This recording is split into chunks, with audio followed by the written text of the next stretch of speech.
মামা হিমন্ত বিশ্ব শৰ্মা আমাক এখন সুৰক্ষিত দলং দিয়ক। মামা আমাক এখন দলং কৰি দিয়ক। মামাক কি কৰি দিব লাগে? দলং কৰি দিব লাগে।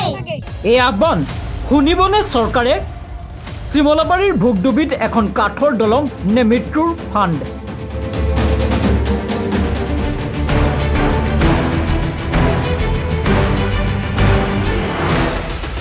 দলংখনৰ মাজে মাজে কাঠ নাই, ৰেলিং ভাঙি পৰিছে।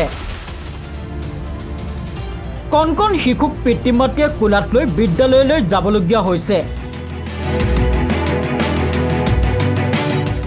বঙাইগাঁও জিলাৰ চিজনগাম সমষ্টিৰ এনে দুৰ্দশা। দলংখনৰ মাজে মাজে কাঠ নাই, ৰেলিং ভাঙি পৰিছে। কণ কণ শিশুক পিতৃ মাতৃয়ে কোলাত লৈ বিদ্যালয়লৈ যাবলগীয়া হৈছে। ২০-২৫খন গাঁৱৰ ৰাইজ আৰু ১০-১২খন বিদ্যালয় মহাবিদ্যালয়ৰ ছাত্ৰ ছাত্ৰীৰ একমাত্ৰ যাতায়াতৰ পথ এয়াই। বহু অনুৰোধৰ স্বত্তেও বিধায়ক আব্দুল বাতিন খণ্ডকাৰৰ পৰা নাই কোনো সঁহাৰি। অৱশেষত কণ কণ শিশুৰ কাটৰ আহ্বান। মামা হিমন্ত বিশ্ব শৰ্মা আমাক এখন সুৰক্ষিত দলং দিয়ক। এই আহ্বান শুনিবনে চৰকাৰে? মামা আমাক এখন দলং কৰি দিয়ক। মামাক কি কৰি দিব লাগে? দলং কৰি দিব লাগে। আমাৰ সুবিধা হ'ব। আমাৰ সুবিধা হ'ব। আমি স্কুলতে তো এই দলঙেদি পাৰ হোৱা কেনেকুৱা অসুবিধা হয়? বহুত অসুবিধা হয়। মইনা কোন স্কুলত পঢ়া? অসুবিধা হয়। হয়, পাৰ হওঁতে কেনেকুৱা লাগে? বহুত অসুবিধা ভয় লাগে। মইনা পাৰ হওঁতে ভয় লাগে। হয়। মইনা কেনেকুৱা পাৰ হওঁতে ভয় লাগে? হয়, হা হয়। কি হ'লে ভাল হ'ব তোমালোকৰ? দলংটো ভাল হ'লে ভাল হ'ব মোৰ। মাইনা দলংটো কি হ'লে ভাল হ'ব? দলংটো ভাল হ'লে মোৰ ভাল হ'ব। দলংটো ভাল হ'লে ভাল হ'ব। হয়। MLA ছাৰক কি ক'বা? মুখ্যমন্ত্ৰীক কি ক'বা? মামা আমাৰ দলংটো ভাল কৰি দিয়া।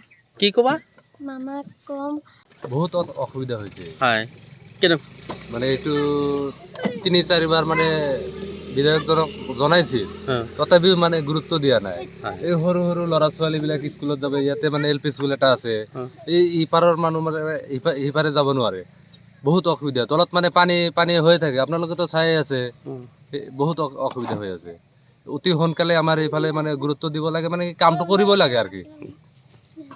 এনেকুৱা ভাষা নাই। কিছুমানৰ মতে আমাৰ বিধায়ক ডাঙৰীয়া কৰ্মবীৰ উপাধি পাই আছে। গতিকে আচলতে আপুনি এই দলংখনৰ যি বাস্তৱ চিত্ৰ, এই বাস্তৱ চিত্ৰ লক্ষ্য কৰিলে গম পায় যে বিধায়ক ডাঙৰীয়া কিছুমান চেলা চামুণ্ডা ৰাখিছে আচলতে। আৰু এই চেলা চামুণ্ডাৰ মুখৰ ভাষাত বিধায়ক ডাঙৰীয়া কৰ্মবীৰ উপাধি পাইছে। আজি আপুনি ভালকৈ লক্ষ্য কৰক এই দলংখনৰ যি অৱস্থা। আৰু এই দলংখন নিৰ্মাণৰ কাৰণে মাননীয় বিধায়ক আব্দুল বাতিন খণ্ডকাৰলৈ আমি কমেও ৪-৫বাৰ আমি স্মাৰক পত্ৰ প্ৰদান কৰিছিলোঁ। মাননীয় বিধায়ক ডাঙৰীয়া আমাৰ স্মাৰক পত্ৰৰ প্ৰতি তেখেতক গুৰুত্ব হাৰ দিয়া নাই। গতিকে আমি অনুৰোধ কৰিম বিধায়ক আব্দুল বাতিন খণ্ডকাৰ ডাঙৰীয়া, আপুনি এই অঞ্চলত আহক আৰু এই অঞ্চলৰ এই দলংখনৰ যি বাস্তৱ চিত্ৰ আপুনি লক্ষ্য কৰক, আৰু লক্ষ্য কৰি আপুনি দলংখন অতি সোনকালে নিৰ্মাণ কৰাৰ কাৰণে যিকোনো পুঁজিৰ ফালৰ পৰা হওক আপুনি নিৰ্মাণ কৰি দিয়ক। অন্যথাই এই দলংখনৰ ওপৰেদি বহুতো কণ কণ ছাত্ৰ ছাত্ৰী তেওঁলোকে শিক্ষা গ্ৰহণ কৰিবলৈ ইয়াতে এখন LP স্কুল আছে, তাত যায়। লগতে বৰপেটা বঙাইগাঁও মহাবিদ্যালয়ৰ বহুতো ছাত্ৰ ছাত্ৰী এইখন দলঙৰ ওপৰেদি শিক্ষা গ্ৰহণ কৰিবলৈ যায়। ওচৰতে আছে ৰেইনবো একাডেমি, ওচৰতে আছে শংকৰ আজান একাডেমি।